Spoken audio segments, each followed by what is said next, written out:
ఏమనుకుంటున్నావు? దైవజనుడు అంటే 100 రూపాయలు ఇస్తే పరిగెత్తుకొస్తాడా? సేవ కొరకే కుటుంబాలను వదులుకున్న వాళ్ళు లేరా?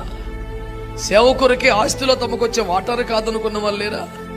సేవ కొరకే చేస్తున్న చిన్నదో పెద్దదో ఉద్యోగాన్ని వదిలిన వారు లేరా? సేవ కొరకే స్వజనుల చేత కూడా తృణీకరించబడి రోజు నిందలు పడుతున్న వారు లేరా?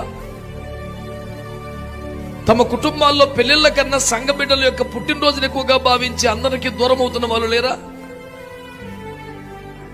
అన్ని విధాలా నష్టపోతున్న సేవకులను పట్టుకొని 100 రూపాయలు ఇస్తే ఎవడైనా వస్తాడని మాట్లాడితే నాకు పిచ్చి కోపం వచ్చింది. యథార్థంగా మీ దగ్గర ఒప్పుకుంటున్నాను.